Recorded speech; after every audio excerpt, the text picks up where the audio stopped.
Hello students and welcome back to our YouTube channel Vidyam tutorials, जहां पे हम आपके लिए लाते हैं क्लास 11 एंड क्लास 12 कॉमर्स के सारे सब्जेक्ट्स की डिटेल्ड वीडियोस। मैं अंशिता जिंदल आज आप सबके लिए लेकर आई हूँ क्लास 11 बीएसटी का चैप्टर नंबर 10 इंटरनल ट्रेड। ये इस चैप्टर की पार्ट 2 वीडियो रहने वाली है। पार्ट 1 में हमने इस चैप्टर को शुरू किया था, ट्रेड का मतलब समझा था, होलसेलर का, रिटेलर का, इनका मतलब समझा था और इनकी सर्विसेज के बारे में समझा था। अगर वो वीडियो नहीं देखी है तो आप ऊपर आई बटन से जाके वो वीडियो चेकआउट कर सकते हो। आज की ये वीडियो हमारी पार्ट नंबर 2 रहने वाली है, जिसमें हम डिटेल में पढ़ने वाले हैं टाइप्स ऑफ रिटेलर्स के बारे में। तो रिटेलर्स क्या है, उनकी सर्विसेज क्या है to the wholesaler and to the customer, वो हमने ऑलरेडी पढ़ ली थी। अब रिटेलर्स की क्या क्या टाइप्स हो सकती हैं, देखो हमने अभी तक पढ़ा होलसेलर क्या है, एक लिंक है between producer and retailer. Producer से सामान खरीदता है, रिटेलर को लाके सामान बेचता है होलसेलर। लेकिन ये जो रिटेलर है, retailer is a link between wholesaler and the customer. Retailer wholesaler से तो सामान खरीदता है, अपनी दुकान में सारा सामान इकट्ठा करके रखता है, सामान शो करता है दुकान में, और फाइनल कस्टमर के घर के बिल्कुल पास अपनी दुकान खोलता है और फाइनल कस्टमर को सामान बेचता है, ये रिटेलर। लेकिन ये जो रिटेलर हैं, इनकी भी अलग अलग टाइप्स होती हैं। तो एक होते हैं मेरे पास इटिनरेंट रिटेलर्स और दूसरे मेरे पास आएंगे फिक्स्ड शॉप रिटेलर्स। पहले मतलब समझते हैं दोनों का क्या है। फिक्स्ड शॉप रिटेलर्स मतलब जिनके पास एक फिक्स्ड दुकान है और वो उसी दुकान से सामान बेच रहे हैं, उनको हम बोलेंगे फिक्स्ड शॉप वाले रिटेलर्स। लेकिन हर किसी के पास इतना पैसा नहीं होता कि वो अपनी एक दुकान खोल के बैठे। तो बहुत सारे ऐसे रिटेलर्स है जो बहुत गरीब हैं, बहुत छोटे रिटेलर्स हैं और वो अपनी दुकान तक नहीं खोल सकते, वो घूम घूम के इधर से उधर जो है रिटेलर्स जो है अपना सामान बेचते हैं। उन रिटेलर्स को हम बोलते हैं इटिनरेंट रिटेलर, जिनके पास कोई फिक्स्ड शॉप नहीं है, बल्कि वो अपना सामान जो है एक जगह से दूसरी जगह घूम घूम कर बेचते हैं। इन्हीं के बारे में पढ़ेंगे और इनके टाइप्स के बारे में हम पढ़ेंगे। देखो, itinerant retailers are the traders who do not have a fixed place of business। तो उनके पास कोई फिक्स जगह नहीं है, क्योंकि वो इतने गरीब है, इतने छोटे लेवल पे वो बिजनेस कर रहे हैं। वो एक जगह से दूसरी जगह मूव करते रहते हैं और अपने सामान को street to street, place to place अपने साथ लेकर जाते हैं, कस्टमर्स को ढूंढते हैं और सामान को बेचते हैं। इनके बहुत सारे एग्जांपल्स, बहुत सारे टाइप्स हम आगे पढ़ेंगे। दे आर स्मॉल ट्रेडर्स, बहुत छोटे लेवल पे काम कर रहे हैं। देखो, अगर आपके पास थोड़ा भी पैसा होगा तो आप एक दुकान को रेंट पे लेके एक दुकान से सामान बेच सकते हो। बट ये इतने गरीब हैं, इतने छोटे लेवल पे बिजनेस कर रहे हैं कि इनके पास एक दुकान को रेंट पे लेने का भी पैसा नहीं है। बहुत लिमिटेड रिसोर्सेज हैं, बहुत कम पैसा इनके पास होता है। ये डील करते हैं consumer products of daily use, बहुत सस्ते और डेली यूज के छोटे मोटे सामान ये लोग बेचते हैं। जैसे कि अगर मैं आपको बोलूं कि आप लैपटॉप है, वैसे राह चलते किसी भी रिटेलर से, किसी भी दुकानदार से जो आता जाता रहता है, इधर उधर घूमता रहता है, उससे आप लैपटॉप जैसी महंगी चीज नहीं खरीदोगे। बट उनसे अगर मैं बोलूंगी आपने कोई क्रॉकरी का सामान खरीदना है, कोई फ्रूट्स एंड वेजिटेबल्स हैं या फिर कोई बेडशीट्स, ऐसी चीजें खरीदनी है, वो हमारे गली में जो लोग आते हैं सामान बेचने, हम उनसे खरीद लेते हैं, क्योंकि वो छोटी मोटी सस्ती चीजें होती है, डेली यूज की चीजें होती हैं।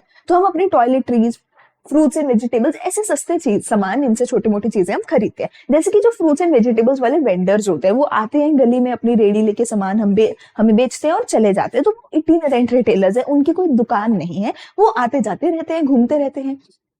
The emphasis of such trader is on providing greater customer service by making the product available at the doorstep of the customer। क्या कह रहे हैं कि ये लोग इतना ज्यादा कस्टमर को कंफर्ट प्रोवाइड कर रहे हैं, इतनी अच्छी सर्विस ये लोग कस्टमर को प्रोवाइड कर रहे हैं कि कस्टमर के घर के बिल्कुल बाहर आके उनको सामान बेचकर जाते हैं।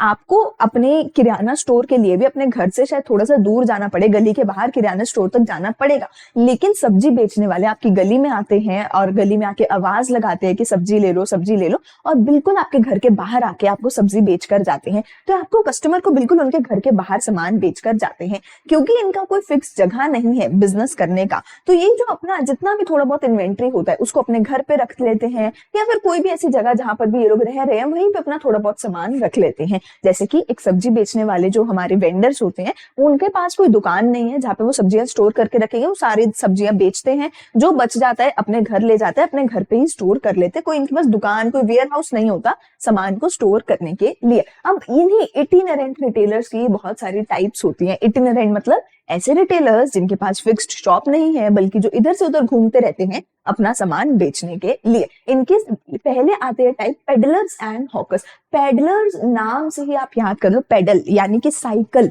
या कार्ट, पेडल वाली कार्ट, ठीक है। ये लोग क्या करते हैं, बाईसाइकिल या फिर हैंड कार्ट, इस पे अपना सामान रखते हैं और जगह से जगह घूमते रहते हैं, गली गली घूमते रहते हैं, सामान बेचते रहते हैं। तो पेडल वर्ड से आप याद कर सकते हो कि ये लोग अपना सामान बाईसाइकिल पे या कार्ट पे रख के इधर उधर घूमते रहते हैं, गलियों में घूमते हैं और कस्टमर के बिल्कुल डोर स्टेप पे अपना जो है सामान बेचकर आते हैं। साइकिल रिक्शा में सामान बेचते हैं या फिर कई बार अपने सिर पे, अपने हेड पे सामान उठा के भी बेचते हैं। मार्केट ट्रेडर्स, मार्केट ट्रेडर्स जो है वो डिफरेंट है। मार्केट हम बोलते हैं कि बाजार लगा हुआ है, संडे मार्केट लगी हुई है, सैटरडे मंडे मार्केट ऐसे लगी हुई है, ठीक है। तो वहां से आप याद रख लो मार्केट, मार्केट ट्रेडर्स मतलब संडे मार्केट, मंडे मार्केट। तो हफ्ते के कुछ फिक्स्ड डेज पे या फिक्स्ड डेट्स पे एक फिक्स्ड जगह पे ये लोग बैठेंगे। हर संडे फॉर एग्जांपल एक जगह पे जाएंगे, हर मंडे दूसरी जगह पे जाएंगे। तो ये स्मॉल रिटेलर्स तो हैं, पर ये अपनी दुकान एक डिफरेंट जगह पे खोलते हैं एक फिक्स डे को, जैसे कि हर सैटरडे कहीं और खोलेंगे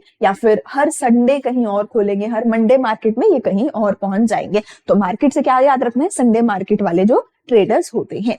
स्ट्रीट ट्रेडर्स, पेवमेंट वेंडर्स, देखो ये वो लोग हैं जो ऐसी जगह पे अपना सामान बेचते हैं जहां पे बहुत सारे लोग आते जाते रहते हैं, जैसे कि रेलवे स्टेशन पे, बस स्टैंड पे, मेट्रो स्टेशन के बाहर। ऐसी जगह पे ये लोग सामान बेचेंगे जहां पे इनको पता है कि बहुत ही ज्यादा ह्यूज नंबर में लोग यहाँ पे आते जाते रहेंगे। फॉर एग्जाम्पल अगर मैं बोलूं किसी छोटी सी गली में पॉपुलेशन जो है बहुत लोग नहीं आएंगे छोटी सी गली में, लेकिन मैं बोलूं रेलवे स्टेशन पे हजारों लोग हर रोज आते जाते रहते हैं। तो रेलवे स्टेशन, बस स्टैंड, ऐसी सारी जगह के बाहर जो वेंडर्स बैठे होते हैं, अपना सामान बेच रहे होते हैं, उनको हम क्या बोलते हैं, स्ट्रीट ट्रेडर्स या फिर पेवमेंट ट्रेडर। क्या बेचते हैं ये लोग, थोड़ा बहुत ईटेबल या स्टेशनरी, कोई रेडीमेड छोटे मोटे गारमेंट्स, न्यूज़पेपर, मैगजीन, ये सारी चीजें ये लोग बेचते हैं। They are different from market traders in the sense that do not change their place so frequently. ये लोग इनसे अलग है। मार्केट ट्रेडर्स हर रोज नई जगह पे जाके बिजनेस करते हैं, पर ये इतना फ्रीक्वेंटली चेंज नहीं करते। फॉर एग्जांपल अगर इनको दिख रहा है कि रेलवे स्टेशन के बाहर तो बहुत ज्यादा भीड़ है,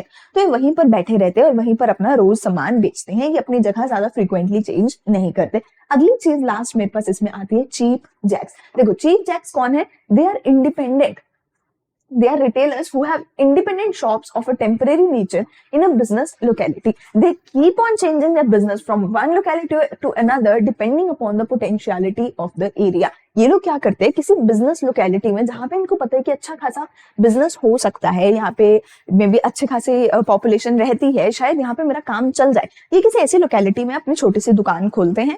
कुछ टाइम वहां पे चेक करते हैं, अगर वहां पे इनका बिजनेस अच्छा चल रहा है तो ठीक है, वरना फिर ये वहां से अपना बिजनेस शट डाउन करके किसी दूसरी लोकेलिटी में जाके अपना बिजनेस खोल लेते हैं। तो ये लोग क्या कर रहे हैं, टेम्परेरी नेचर की छोटी छोटी अपनी दुकानें खोल लेते हैं। ऐसा नहीं है कि रेंट एग्रीमेंट कर लिया और साल भर का रेंट एग्रीमेंट कर लिया और साल भर एक ही जगह पे दुकान खोलेंगे, नहीं, ये किसी टेम्परेरी नेचर की दुकान को खोलते हैं, किसी बिजनेस लोकेलिटी में खोलते हैं। अगर वहां पे लगता है कि पोटेंशियल है इस एरिया में, अच्छा कस्टमर बन सकता है, यहाँ पे पैसा बना सकते हैं, तो ये वहां पे रुकेंगे, वरना ये अपनी दुकान बंद करके कहीं और चले जाएंगे।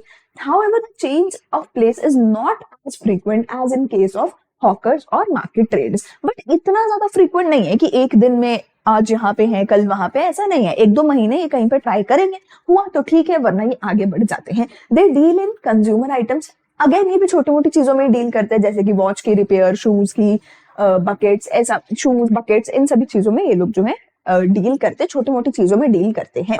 ठीक है जी, तो ये तो हो गए हमारे सारे इटिनरेंट रिटेलर्स। पहले पेडलर्स जो पेडल यानी कि बाईसाइकिल या फिर हैंड कार्ट, साइकिल रिक्शा, इन सब चीजों पे सामान लेके इधर से उधर घूमते हैं, डोर स्टेप पे सामान देते हैं। दूसरे मार्केट ट्रेडर्स, मार्केट मतलब संडे मार्केट, मंडे मार्केट, इन तरीके की मार्केट्स में जाते हैं। तीसरे स्ट्रीट वेंडर्स या फिर पेवमेंट वेंडर्स जो रेलवे स्टेशन ऐसी बिजी जगह पे जाके सामान बेचते हैं। एंड लास्टली चीप जैक्स जो किसी बिजनेस लोकेलिटी में अपना बिजनेस खोलेंगे, अगर वहां पे अच्छा लगा तो एक दो महीने चलाएंगे, अच्छा नहीं लगा तो अपना वहां पे बिजनेस बंद करके किसी दूसरी लोकेलिटी में जाके टेम्परेरी नेचर की दुकान खोल लेंगे। तो ये लोग तो वो थे जिनके पास कोई फिक्स्ड जगह नहीं थी बिजनेस करने की, लेकिन जिनके पास अच्छा खासा पैसा है और वो एक दुकान रेंट पे लेके या खरीद के एक फिक्स दुकान अपनी एक जगह पे खोल सकते हैं और एक ही जगह से बिजनेस करेंगे, उनको हम बोलेंगे फिक्स्ड शॉप रिटेलर्स। इनके पास क्या है, परमानेंट एस्टैब्लिशमेंट है ताकि अपना सामान बेच सके और ये अपनी सामान को लेकर एक जगह से दूसरी जगह नहीं भटकते in search of the customer. अपने सामान को एक ही जगह पे रखते हैं, अपना वहीं पे वेयर हाउस, वहीं पे दुकान बनाते हैं और वहीं से सामान बेचते हैं, इधर उधर भटकते नहीं है ये लोग, ठीक है। अब कंपेयर्ड विद इटिनरेंट ट्रेडर्स, इनके पास ज्यादा पैसा होता है, क्योंकि ऑब्वियसली ज्यादा पैसा है तभी तो एक दुकान खोली, तभी तो वेयर हाउस में सामान डाला है, ठीक है ना। और थोड़ा सा बड़े लार्ज स्केल पे ये लोग जो है ऑपरेट करते हैं as compared to itinerant retailers. However there are different size, लेकिन बहुत अलग अलग साइज के हो सकते हैं। जैसे इटिनरेंट रिटेलर्स तो बहुत ही स्मॉल साइज के होते हैं, उनसे थोड़े से बड़े भी हो सकते हैं फिक्स्ड शॉप रिटेलर्स, लेकिन बहुत ज्यादा बड़े स्केल पे भी हो सकते हैं फिक्स्ड शॉप रिटेलर्स। इन सब की मैं आगे बात करने वाली हूँ, ठीक है जी। तो बहुत छोटे भी हो सकते हैं और बहुत बड़े भी हो सकते हैं फिक्स्ड शॉप रिटेलर्स, ठीक है। दीज रिटेलर्स में भी डीलिंग इन डिफरेंट प्रोडक्ट। अब देखो, जो इटिनरेंट रिटेलर्स थे, जो ये वाले जो रिटेलर्स थे, ये लोग सस्ती छोटी मोटी चीजों में ही डील करते थे, बड़ी चीजें लैपटॉप कंप्यूटर ये सब चीजें ये नहीं बेचते थे। लेकिन जो फिक्स्ड शॉप रिटेलर्स है, ये सस्ती से सस्ती और महंगी से महंगी हर चीज बेचते हैं, क्योंकि इनके पास तो हर तरीके के ऑप्शन है, कुछ भी बेच सकते हैं। ड्यूरेबल्स भी बेचेंगे जो लॉन्ग टर्म तक सामान चलेगा, जैसे कि लैपटॉप कंप्यूटर। नॉन ड्यूरेबल जैसे कि खाने पीने का सामान, कपड़े, स्टेशनरी, ऐसी चीजें भी बेचेंगे, सब कुछ बेचेंगे।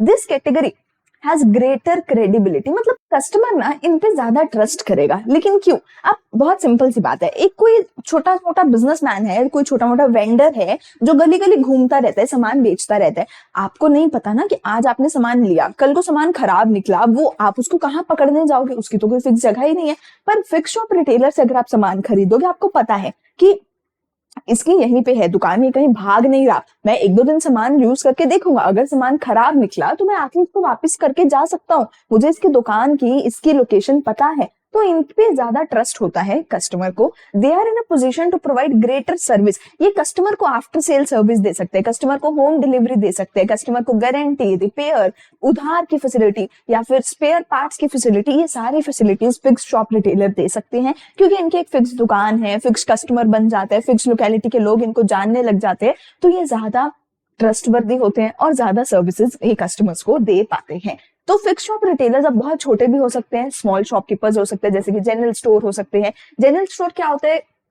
जो बहुत सारी अलग अलग वेराइटी ऑफ चीजें रखते हैं, जो कि ऐसा नहीं है कि सिर्फ कोई एक ही सिंगल टाइप ऑफ गुड में डील करेंगे, नहीं। जनरल स्टोर है, यहाँ पे आपको बहुत सारी अलग अलग चीजें मिल जाएंगी, आपका स्किन केयर होगा या मेकअप होगा या फिर घर की बहुत सारी छोटी मोटी चीजें जनरल स्टोर्स में आपको मिल जाती है। लेकिन स्पेशलिटी शॉप्स उसकी उल्टी है। देखो, जनरल मतलब इन जनरल बहुत सारी तरीके की चीजें रखते हैं, वेराइटी ऑफ थिंग्स रखते हैं। लेकिन स्पेशलिटी शॉप्स मतलब स्पेशलिटी है कि ये सिर्फ और सिर्फ फॉर एग्जांपल शूज में ही डील करते हैं, सिर्फ और सिर्फ स्नीकर्स में ही डील करते हैं, कुछ अलग नहीं रखते हैं। तो जनरल स्टोर पे तो आपको 10-15 तरीके की चीजें मिल जाएंगी आपके घर के लिए, पर स्पेशलिटी शॉप सिर्फ एक सिंगल टाइप ऑफ प्रोडक्ट में डील करेगी, अलग अलग चीजों में स्पेशलिटी शॉप्स डील नहीं करेंगे। फिर आते हैं स्ट्रीट स्टॉल होल्डर्स। तो स्ट्रीट में कई बार जो है आपने देखा होगा कि स्ट्रीट में छोटे छोटे अपने स्टॉल्स लगा के भी बहुत सारे जो है बिजनेसेस कर रहे होते हैं फिक्स शॉप रिटेलर्स। आजकल जैसे आगे की छोटी छोटी कॉफी की स्टॉल्स खुल जाती है स्ट्रीट में,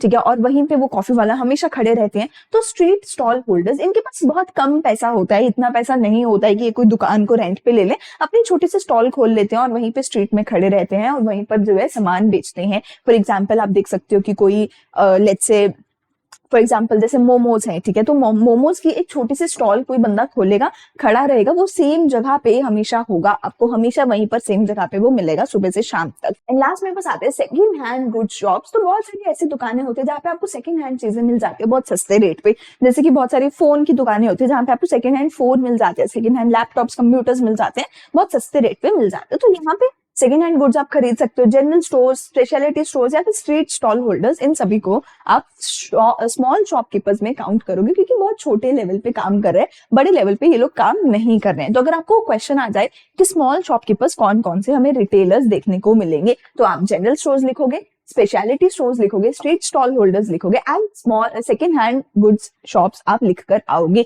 लेकिन अगर आपसे पूछ लिया जाए लार्ज रिटेलर्स कौन कौन से होते हैं, उनके बारे में बताओ, तो इसके बारे में हम बहुत डिटेल में पूरा अपना टॉपिक पढ़ेंगे। दो तरीके के लार्ज रिटेलर्स हमें देखने को मिलेंगे, departmental stores and chain stores, दोनों को ही बहुत डिटेल में हम पढ़ने वाले हैं, ठीक है। तो बात करते हैं सबसे पहले डिपार्टमेंटल स्टोर की। देखो, पहले थोड़ा सा मतलब समझ लो, डिफरेंस समझ लो थोड़ा सा दोनों में क्या है। तो जैसे कि आपको पता होगा कि जैसे कि हमारा डीमार्ट डीमार्ट होता है, ठीक है, आप लोग कभी ना कभी डीमार्ट गए होंगे या फिर आप लोग कभी ना कभी बिग बाजार गए होंगे। बिग बाजार एक बहुत बड़ी एग्जांपल है डिपार्टमेंटल स्टोर्स की। ऐसे ही आप कभी ना कभी इजी डे तो गए होंगे, ठीक है जी। ऐसे ही बहुत सारे हमारे पास एग्जाम्पल्स आते हैं डिपार्टमेंटल स्टोर्स के। ये सारे जो डिपार्टमेंटल स्टोर्स होते हैं, ऐसे रिलायंस के भी डिपार्टमेंटल स्टोर्स होते हैं। इन सभी डिपार्टमेंटल स्टोर्स में आपको सेम छत के अंदर, एक ही स्टोर में, एक ही दुकान के अंदर आपको आपके घर की सारी चीजें मिल जाएंगी। एवरीथिंग, हर चीज आपको एक ही छत के अंदर मिल जाएगी। लेकिन चेन स्टोर होता है कि जैसे मैं बोलती हूँ,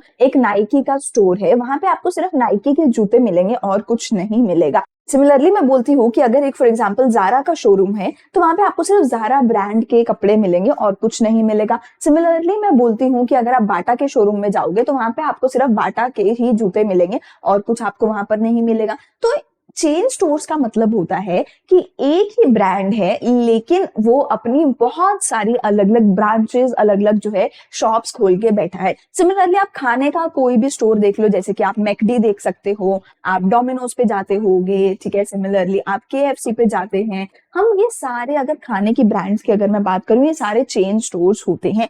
फर्क क्या है दोनों में? डिपार्टमेंटल स्टोर में ये जो सारे एग्जाम्पल्स आपके सामने हैं, ये एक ही छत के नीचे आपको सब कुछ दे देंगे। लेकिन ऐसा नहीं है कि डी मार्ट फॉर एग्जाम्पल एक ही शहर में 10 डी मार्ट खुले हुए हैं, ऐसा नहीं है। ये डी मार्ट हर शहर में एक या दो ही होते हैं और बहुत सेंट्रल लोकेशन पे होते हैं, क्योंकि ये बहुत बड़े लेवल पे खुलते हैं। एक ही छत के अंदर आपको आपके घर की सारी चीजें मिल जाती हैं। लेकिन चेन स्टोर्स ना, आपको ये जरूर देखने को मिलेगा कि एक ही शहर में 10, 12, 15 मैकडॉनल्ड्स हैं, डोमिनोज हैं, केएफसी है। हर 5-7 किलोमीटर, 5 किलोमीटर के रेडियस में आपको मैकडी, डोमिनोज देखने को मिलेगा। क्यों? क्योंकि ये एक ही छत के अंदर सब कुछ नहीं दे रहे, बल्कि सिर्फ बर्गर या सिर्फ पिज्जा, सिर्फ एक सिंगल चीज दे रहे हैं, सिर्फ शूज या सिर्फ कपड़े। ऐसा नहीं है कि सब कुछ मिल जाएगा। लेकिन ये लोग क्या करते हैं, कस्टमर के बहुत पास छोटे छोटे बहुत सारे स्टोर खोलते हैं। तो ये शहर में सिर्फ एक होगा, लेकिन ये शहर में 10-12 होंगे, कस्टमर के घर के बिल्कुल पास होंगे। तो डिपार्टमेंटल स्टोर क्या है? देखो, एक बहुत ही बड़ा लार्ज लेवल पे करा गया इस्टेब्लिशमेंट, बड़ा बिजनेस है, जो हर चीज आपको, ऑलमोस्ट हर चीज आपके घर की देगा अंडर द वन रूफ, एक ही छत के नीचे देता है। कैसे देता है? ये अपने सारे स्टोर को बहुत सारे डिपार्टमेंट्स में डिवाइड कर देता है। एक मेन सेक्शन है, एक किड्स सेक्शन है, एक विमेन सेक्शन है, एक फूड का सेक्शन है, एक फॉर एग्जांपल क्रॉकरी का सेक्शन है, एक बैग्स का सेक्शन है, एक शूज का सेक्शन है। हर चीज को डिपार्टमेंट्स में डिवाइड कर देगा। हर सेक्शन एक पर्टिकुलर चीज बेच रहा होगा। ये बहुत ही ज्यादा बड़े लेवल पे खुलते हैं और सब कुछ बेचते हैं। तो ये लोकेशन इनकी जो होती है, सेंट्रल लोकेशन होती है in the heart of the city, which caters to a large number of customer। देखो, जैसे मैंने बोला, डिपार्टमेंटल स्टोर पूरे शहर में सिर्फ एक होगा या दो होंगे, डीमार्ट उससे ज्यादा नहीं होंगे। तो ऐसा नहीं कर सकता डीमार्ट की छोटी सी गली में कहीं पे खोल दिया डीमार्ट, नहीं, ये बहुत बड़े लेवल पे खुलता है। तो ये ऐसी जगह पे खुलता है जहां पे शहर का हर एक इंसान आ सके। शहर के बिल्कुल सेंटर में डीमार्ट खुलता है ताकि पूरे शहर के लोग आके यहाँ पे सामान खरीद सके। और महीने में एक बार आओ यार, हमें तो चाहिए ही नहीं कि तुम रोज आओ, हम कह रहे हैं महीने में एक बार आओ, अपना पूरे घर का सामान जितना भी तुम्हें एक महीने भर में चाहिए सब कुछ एक ही बार में आकर लेकर जाओ। तो इसलिए कस्टमर से दूर खुलते हैं ताकि पूरे शहर के सारे कस्टमर यहाँ तक पहुंच सके।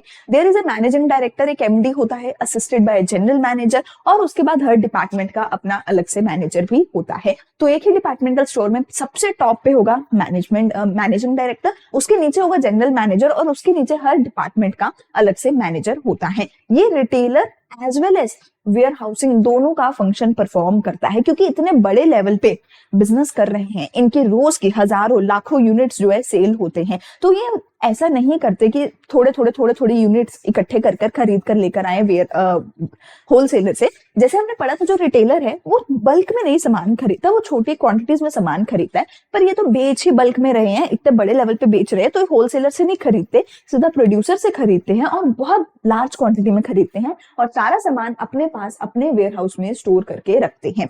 They have centralised purchasing arrangement. इसका क्या मतलब है कि जितने भी इनके अलग अलग डिपार्टमेंट्स है, फॉर एग्जांपल एक मेन सेक्शन होगा, एक किड्स का सेक्शन होगा, एक विमेन का सेक्शन होगा, एक फूड का सेक्शन होगा, एक बैग्स का सेक्शन होगा। ये सारे डिपार्टमेंट, ऐसा नहीं है कि ये अलग से अपना सामान खरीद कर लाएगा, ये अलग से खरीद कर लाएगा, ये अलग से खरीद कर लाएगा, नहीं।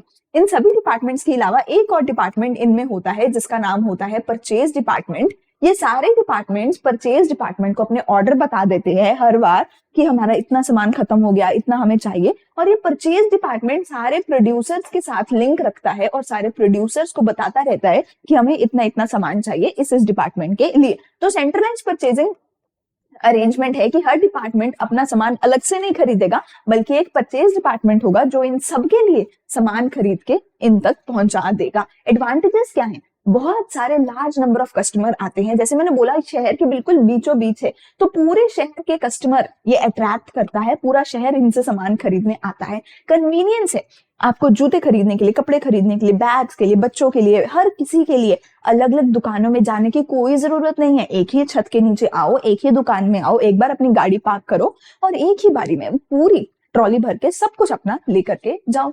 अट्रैक्टिव सर्विसेज, बहुत सारे अलग अलग सर्विसेज भी ये देते हैं, बहुत सारे डिस्काउंट कूपन्स देते हैं। फॉर एग्जाम्पल डिपार्टमेंटल स्टोर के अंदर ही कई बार आइसक्रीम वाले जोन होता है, कई बार बच्चों का अलग से जोन होता है खेलने के लिए, या फिर कई बार ये लोग आपको जैसे ट्रॉली की सर्विस देते हैं कि ट्रॉली में सामान रखो और अपना सामान कैरी कर सकते हो अपने साथ। बहुत सारे अलग अलग सर्विसेज ये देते हैं अपने कस्टमर्स को। Economy of large scale operation, देखो क्योंकि इतने बड़े लेवल पे काम कर रहे हैं तो ये सीधा प्रोड्यूसर से खरीदते हैं, ये होलसेलर से सामान नहीं खरीदते, तो जो होलसेलर का बीच में कमीशन था वो सारा बच जाता है। और क्योंकि प्रोड्यूसर से भी इतने लार्ज स्केल पे खरीद रहे हैं तो प्रोड्यूसर इनको बहुत सस्ते रेट पे सामान देता है। तो क्योंकि बहुत बड़े लेवल पे काम हो रहा है तो बहुत सस्ते में ये सामान लेकर आते हैं प्रोड्यूसर से, और क्योंकि इतने सस्ते में लेकर आ रहे हैं तो ये कस्टमर को भी बहुत डिस्काउंट देते हैं, जिसकी वजह से अगेन बहुत सारे कस्टमर अट्रैक्ट कर पाते हैं।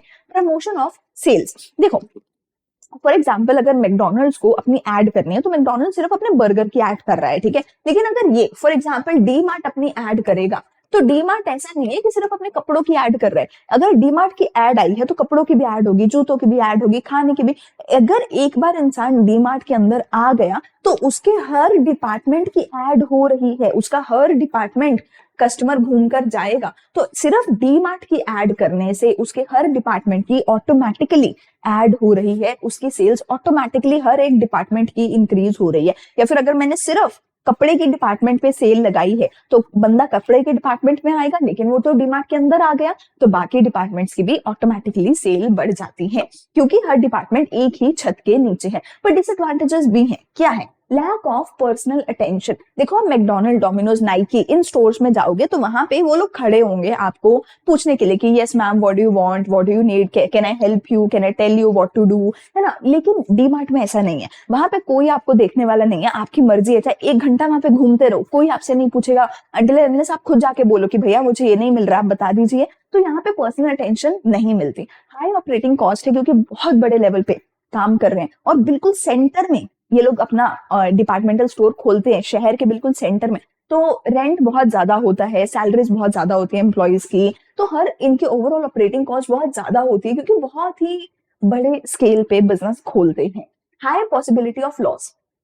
आप एक चीज सोच के देखो, एक ही शहर में मैकडी है, फॉर एग्जाम्पल मैकडोनल्ड्स है 10 और डी मार्ट है सिर्फ और सिर्फ 1, ठीक है। मैं कहती हूँ मैकडोनल्ड्स ने अपने 10 शॉप्स खोले, स्टोर्स खोले, उनमें से 2 मैकडोनल्ड्स जो है फेल हो गए, लेकिन स्टिल 8 मैकडोनल्ड्स तो प्रॉफिट में आ गए, 8 मैकडोनल्ड्स तो चल गए ना, ओवरऑल मैकडोनल्ड कंपनी तो बढ़िया चल रही है ना। लेकिन इन्होंने एक ही डीमार्ट खोला और अगर वही डीमार्ट फेल हो गया, इनके पास तो कोई और सेकंड ऑप्शन ही नहीं है, तो इनका तो पूरा बिजनेस ही ठप हो जाएगा, इनका तो पूरा बिजनेस बंद हो जाएगा। तो यहाँ पे लॉस की पॉसिबिलिटी ज्यादा होती है। इस केस में अगर 2 मैकडोनल्ड फेल हो गई, ये अपना सारा सामान, सारी इन्वेंट्री यहाँ पे शिफ्ट कर देंगे, पर ये एक ही डीमार्ट था और वही फेल हो गए, ये अपने सारे सामान, सारी इन्वेंट्री को कहाँ लेकर जाएंगे, इनको बहुत बड़ा लॉस हो जाएगा। तो यहाँ पे लॉस की पॉसिबिलिटी ज्यादा होती है। इनकन्वीनियंट लोकेशन, क्योंकि ये कस्टमर से दूर है, बिल्कुल सेंट्रल लोकेशन पे है, तो कस्टमर से कई बार 5, 7, 10 किलोमीटर दूर होता है, पर मैकडोनल्ड्स आपको आपके घर के 2-3 किलोमीटर के अंदर अंदर मिल जाता है। तो इनकन्वीनियंट लोकेशन हमें यहाँ पे देखने को मिलती है। चेन स्टोर्स अब इनके बिल्कुल ऑपोजिट होते हैं, ये बहुत सारे रिटेल शॉप्स खोलते हैं, तो यानी कि नेटवर्क होता है ऑपरेटेड बाय द मैन्युफैक्चरर और द इंटरमीडिएट। यूजुअली जो ओनर होती है कंपनी, जो मैन्युफैक्चरर होती है, वही अपने खुद के चेन स्टोर्स खोल लेते हैं। फॉर एग्जांपल जैसे नाइकी या बाटा की कंपनीज हैं, ये खुद ही, जो मैन्युफैक्चरर है वो खुद ही अपने चेन स्टोर्स ओपन अप कर लेता है। Under this type of arrangement, a number of shops with similar appearance or established are established in localities spread over different parts of the country. हमने क्या बोला कि बहुत सारी अलग अलग दुकानें, बहुत सारी नंबर ऑफ शॉप्स खुलती हैं, हर दुकान की सेम अपीयरेंस होती है। फॉर एग्जांपल मैकडोनल्ड्स है तो वो मैकडोनल्ड्स आपको जो है same colour combination, same logo, same design हर जगह पे दिखेगा। डोमिनोज है तो हर जगह पे सेम डिजाइन दिखेगा। केएफसी का हर जगह सेम डिजाइन दिखेगा, ताकि दूर से ही देखने वाले को समझ आ जाए कि अरे ये तो मैकडोनल्ड्स है, ठीक है। तो सेम अपीयरेंस होती है दुकान की। और बहुत सारी दुकानें अपने बहुत सारे शॉप्स खोलते हैं in different parts of the country. पूरे देश में कहीं भी चले जाओ, मैकडोनल्ड्स, डोमिनोज, केएफसी हर जगह आपको देखने को मिल जाएगा और हर जगह सेम अपीयरेंस देखने को मिलेगी। इनके एक स्टैंडर्डाइज्ड सेम बिल्कुल प्रोडक्ट होता है, वही सेम ब्रांड का प्रोडक्ट होता है, कंज्यूमर को बेचने वाले कंज्यूमर प्रोडक्ट्स होते हैं और उसका रैपिड सेल्स टर्नओवर हो, यानी कि जल्दी जल्दी बिकने वाले प्रोडक्ट्स जो है ये लोग यूजुअली बेचते हैं, ठीक है। They are run by the same organisation, same company, same brand इनको चला रहा है, हंड्रेड्स ऑफ शॉप्स को, ठीक है। And have identical merchandising strategies, same इनके पास स्ट्रैटेजीज होती है सामान बेचने की। अगर कोई डिस्काउंट लगा है तो मैकडोनल्ड्स कहीं भी चले जाओ सेम डिस्काउंट आपको देखने को मिलेगा। ऐसा नहीं कि सिर्फ एक मैकडी पे डिस्काउंट है, नहीं, हर मैकडोनल्ड्स में सेम ऑफर देखने को मिलता है with identical products and display. Same burger मिलेगा, किसी भी मैकडोनल्ड में चले जाओ सेम डिस्प्ले मिलेगा, सेम सब कुछ A to Z। चाहे मैं दिल्ली के मैकडोनल्ड्स में चली जाऊं, चाहे मैं कन्याकुमारी, कश्मीर, कहीं भी मैकडोनल्ड, डोमिनोज में चली जाऊं, अगर वहां पे मैकडोनल्ड या डोमिनोज प्रेजेंट है तो वहां पे same design, same brand, same burger, same pizza, same logo, same brand, same offer, सब कुछ सेम मुझे देखने को मिलेगा। फीचर्स क्या है? The idea is to serve the customer at a point which is nearest. देखो, डी मार्ट या फिर डिपार्टमेंटल स्टोर कहाँ खुलता था? शहर के सेंटर में, ताकि हर कोई वहां पहुंच जाए। लेकिन ये बोलता है, चेन स्टोर बोलता है, तुम्हें मेरे पास आने की कोई जरूरत नहीं है, मैं आऊंगा ना तुम्हारे घर के बिल्कुल 2 से 3 किलोमीटर के दायरे में मैं अपना चेन स्टोर खोलूंगा। तो कस्टमर के बिल्कुल पास पहुंच जाते हैं, उनके घर के या उनके वर्क प्लेस के। आजकल आपने देखा होगा जितने भी बड़े बड़े बिजनेस की बड़ी बड़ी जो बिल्डिंग्स है, जहाँ पे बड़े बड़े बिजनेसेस हैं, वहां पे डेफिनेटली मैकडोनल्ड्स, डोमिनोज, ये सारी चीजें आपको मिल जाएंगी।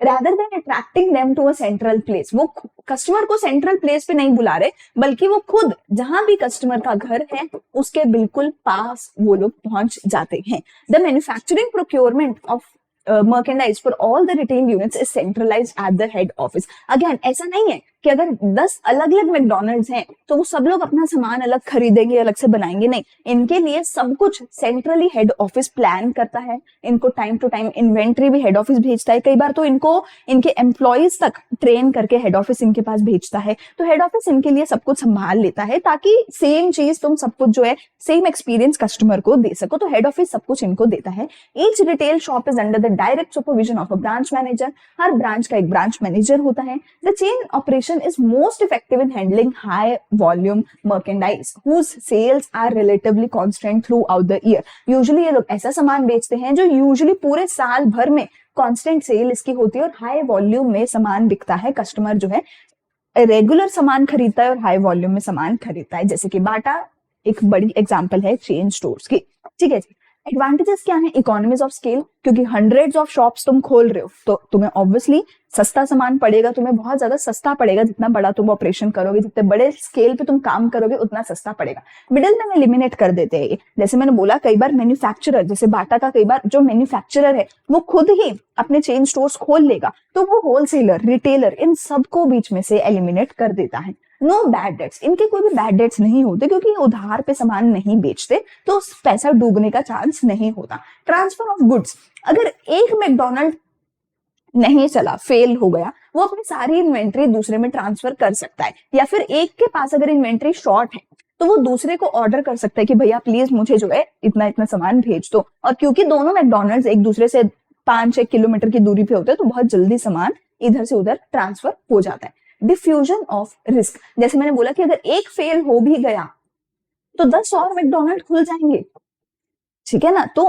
डिफ्यूजन ऑफ रिस्क हो गया। डीमार्ट में सिर्फ एक डीमार्ट था, अगर वही नहीं चला तो काम खत्म। लेकिन मैकडोनल्ड्स तो 10 हैं, डोमिनोज 10 खुले हुए एक ही शहर में, तो अगर एक फेल हो गया 10 और हैं मैकडोनल्ड्स की रेप्यूटेशन को बचाने के लिए। लो कॉस्ट, कॉस्ट कम पड़ती है क्योंकि ये किसी सेंट्रल लोकेशन पर नहीं खोलते, ये छोटे छोटे लोकेलिटीज में अपनी शॉप्स खोल लेते हैं, ठीक है। एंड क्योंकि बहुत छोटे लेवल पे एक पर्टिकुलर ब्रांच खुली हुई है तो कॉस्ट ज्यादा नहीं पड़ती है और फ्लेक्सिबिलिटी होती है। देखो, डी मार्ट को कोई और ऑप्शन नहीं है, उसको शहर के बिल्कुल सेंटर में अपना डी मार्ट खोलना पड़ेगा, बट इनके पास फ्लेक्सिबिलिटी है कि इनको जहां जहां अच्छा लगे वहां वहां अपने जो है स्टोर्स खोल सकते हैं। डिसएडवांटेजेस की बात करूं तो वो क्या है, limited selection of goods. Customer को यहाँ पर ऐसा नहीं है कि सब कुछ एक ही दुकान में मिल जाएगा, नहीं, कस्टमर को कोई एक या दो ही चीजें मिलेंगी एक दुकान के अंदर। लैक ऑफ इनिशिएटिव, इनका सब कुछ इनको हेड ऑफिस देता है, इनके एम्प्लॉयज भी हेड ऑफिस कई बार देता है, इनकी इन्वेंट्री, इनका बर्गर के अंदर पैटीज तक हेड ऑफिस से आती है, तो सब कुछ हेड ऑफिस ही बताएगा। जो ब्रांच ऑफिस है, ब्रांच मैनेजर्स हैं, ब्रांच में जो एम्प्लॉयज है, वो अपने आप से कोई भी नया इनिशिएटिव नहीं ले सकते। अगर किसी को लगता है कि यार मुझे ना डिस्काउंट ऑफर देना चाहिए सेल को बढ़ाने के लिए, बट वो अपने आप से नहीं दे सकते until and unless head office से ऑर्डर ना आ जाए, और हेड ऑफिस ने जो ऑर्डर दे दिया वो इनको मानना ही पड़ेगा, तो अपने आप से कुछ नहीं कर सकते। लैक ऑफ पर्सनल टच, कई बार पर्सनल टच ये कस्टमर के साथ नहीं बना पाते, कस्टमर के साथ बहुत ही पर्सनल लेवल पे उनको पूछना, उनकी रिक्वायरमेंट्स को जानना, पर्सनल टच कस्टमर के साथ नहीं बना पाते। डिफिकल्ट टू चेंज डिमांड, देखो अब मैं कल को अगर उठ के आपको बोलूं कि यार मैकडोनल्ड्स का ना पिज्जा बहुत टेस्टी है, आप बोलोगे मैकडोनल्ड्स पिज्जा, ये थोड़ी होता है, पिज्जा तो डोमिनोज का होता है। या मैं कल को बोलूं डोमिनोज का ना बर्गर बहुत टेस्टी है, आप बोलोगे डोमिनोज तो बर्गर बेचता ही नहीं है। तो कल को सोचो अगर मैकडोनल्ड्स का बर्गर बिकना बंद हो जाए और मैकडोनल्ड्स सोचे यार पिज्जा बहुत बिक रहा है, चलो मैं पिज्जा बेचना शुरू कर देता हूँ, किसी को यकीन ही नहीं होगा कि मैकडोनल्ड्स पिज्जा बेचने लग गया। मैकडोनल्ड्स तो बर्गर का ब्रांड है, तो किसी को यकीन ही नहीं होगा। तो अगर ये अपनी डिमांड चेंज करना चाहें, अगर मैकडोनल्ड्स सोचे मैं पिज्जा बनाने लग जाऊं, लोग उसको शायद पसंद ही नहीं करेंगे, लोग शायद वो चीज कभी खरीदना ही नहीं चाहेंगे, क्योंकि उनको आदत है मैकडोनल्ड्स का बर्गर खाने की। They have not known McDonald's as a pizza brand, तो फिर इनको इनकी डिमांड चेंज करनी कई बार बहुत मुश्किल हो जाती है। चलो इसके बाद हमारे पास लास्ट टॉपिक आता है GST, goods and services tax. फटाफट से पढ़ते हैं जीएसटी क्या है। देखो जीएसटी है goods and services tax. GST हमारे देश में सरकार लेकर के आई थी 1 जुलाई 2017 को पहली बार। देखो जीएसटी के आने से पहले क्या होता था, हमारे देश में बहुत सारे अलग अलग टैक्सेस लगते थे। फॉर एग्जांपल गुड्स यानी कि जो भी फिजिकल प्रोडक्ट्स हैं उन पे अलग टैक्स लगता था, गुड्स वाला टैक्स, और जो सर्विसेज है जैसे कि टीचिंग की सर्विस, इस पे सर्विस टैक्स लगता था, वो अलग। अगर आप एक सिटी से या फिर एक स्टेट से दूसरी स्टेट में सामान लेकर जा रहे हो तो अलग टैक्स लगेगा, इंपोर्ट एक्सपोर्ट पे तो अलग टैक्स होता ही है। सिमिलरली बहुत बहुत बहुत सारे अलग अलग टैक्सेस एक ही देश के अंदर अलग अलग चीजों पे हम लगा रहे थे, जिसकी वजह से कई बार क्या होता था कि टैक्स, अब जैसे एक चीज है वो 100 रुपए की चीज है, ठीक है, इस 100 रुपए की चीज के ऊपर टैक्स लग गया और वो चीज बन गई 110 रुपए की। कई बार क्या होता था इस 110 रुपए के ऊपर फिर से टैक्स लग जाता था, यानी कि टैक्स के ऊपर फिर से कई बार टैक्स लग जाता था, क्योंकि मल्टीपल टैक्सेस हमारे एक ही देश में थे। सिमिलरली जो बिजनेसेस थे उनको टैक्स अकाउंटिंग करनी बहुत मुश्किल हो जाती थी, सीएस की हेल्प लेनी पड़ती थी, सीएस से अपना टैक्स भरवाना पड़ता था, बहुत मुश्किल था ओवरऑल टैक्स का जो स्ट्रक्चर था। तो इसलिए हमारे देश की सरकार ने बोला वन नेशन वन टैक्स, एक देश है तो टैक्स भी एक ही होना चाहिए। तो हमारी सरकार ने क्या किया, हर चीज गुड्स से लेके सर्विसेज से लेके हर एक चीज के ऊपर एक सिंगल टैक्स लगा दिया, जिसको बोल दिया गुड्स एंड सर्विसेज टैक्स। इस टैक्स के अंडर हर चीज को सरकार ने जो है इंक्लूड कर लिया कि कोई भी चीज खरीदोगे उस पर सिर्फ एक टैक्स देना है, और वो क्या है, जीएसटी। तो ये एक डेस्टिनेशन बेस्ड टैक्स है, यानी कि जब आप सामान बेचोगे तब ये टैक्स लगेगा। जब आप, पहले क्या होता था कि जैसे ही आपने सामान बनाया, प्रोड्यूस किया, फॉर एग्जांपल मैंने प्रोड्यूस किए 100 यूनिट्स, तो मुझे 100 यूनिट्स के ऊपर टैक्स देना पड़ेगा, चाहे सेल मैंने करे थे 100 में से सिर्फ और सिर्फ 50 यूनिट्स, तो भी मुझे 100 यूनिट्स के ऊपर टैक्स देना पड़ेगा। लेकिन अब ऐसा नहीं है, अगर मैंने सिर्फ 50 यूनिट सेल किए तो मुझे सिर्फ 50 यूनिट्स पर ही टैक्स देना है, सारे 100 पे टैक्स नहीं देना है। तो destination based single tax on the supply of goods and services and has replaced multiple indirect taxes levied by the central and the state government. इसने मल्टीपल टैक्सेस को रिप्लेस कर दिया है। पहले बहुत सारे टैक्सेस होते थे, अब वो सभी को रिप्लेस होकर अब वो जीएसटी हो गया है। और इसमें क्या है, जब आप सामान को बेचते हो सिर्फ तभी टैक्स लगता है, और जिस स्टेट में सामान बेचा जा रहा है उस स्टेट में डेस्टिनेशन क्या है सामान की, जहां पे सामान बेचा गया उस स्टेट में जीएसटी कलेक्ट किया जाएगा। जहां पे सामान बना था वहां पे जीएसटी नहीं लगेगा, उस स्टेट में नहीं लगेगा, सामान बनाने पे नहीं लगेगा, बल्कि जब सामान बिका तब जीएसटी लगेगा, और जिस स्टेट में सामान बेचा गया उस स्टेट में जीएसटी कलेक्ट करा जाएगा। ठीक है, it has created a unified market for the whole country. पूरी मार्केट को यूनिफाइड यानी कि सिंगल मार्केट बना दिया गया है। अब मैं सामान चाहे दिल्ली में बेचूं या फिर मैं कश्मीर में बेचूं, कहीं भी बेचूं, अब मुझे सिर्फ और सिर्फ जीएसटी पे करना है। जुलाई 1, 2017 को ये इंप्लीमेंट हुआ था। 17 टैक्सेस और 23 सेस को इसने जो है कंज्यूम कर लिया है, उनको रिप्लेस इसने जीएसटी में कर दिया है। 4 इसके टैक्स स्लैब्स है, 15%, 12%, 18 एंड 28%। 4 टैक्स स्लैब्स हैं। आप जो भी सामान खरीद रहे हो वो इन्हीं में से किसी ना किसी एक टैक्स स्लैब में आता होगा। जीएसटी के अंदर हमारे पास सीजीएसटी आता है, which is central GST, SGST which is state GST and IGST which is integrated goods and services tax। तो हमारे पास ओवरऑल 3 टाइप के जीएसटी इसके अंदर आते हैं। 4 इसके अंदर टैक्स स्लैब्स आते हैं, 17 इसने टैक्सेस और 23 सेस को इसने रिप्लेस किया है एंड ओवरऑल 1 नेशन 1 टैक्स को इसने एक रियलिटी बना दिया है। ये था हमारा एक छोटा सा शॉर्ट समरी अबाउट जीएसटी। इससे ज्यादा जीएसटी के बारे में पढ़ने की हमें 11th क्लास के लेवल पे जरूरत नहीं है, ठीक है। इसी के साथ हमारे ये चैप्टर हम आज खत्म करते हैं। अगर वीडियो अच्छी लगी तो लाइक करो, कमेंट करो, अपने फ्रेंड्स के साथ शेयर करो। एंड अब हमारा सिर्फ एक लास्ट चैप्टर बचता है, इंटरनेशनल बिजनेस, जिसकी वीडियो बहुत जल्दी आने वाली है। तो मिलते हैं अगली वीडियो में, तब तक अच्छे से पढ़ते रहो और हमारे चैनल को सब्सक्राइब कर लो। Thank you so much for watching.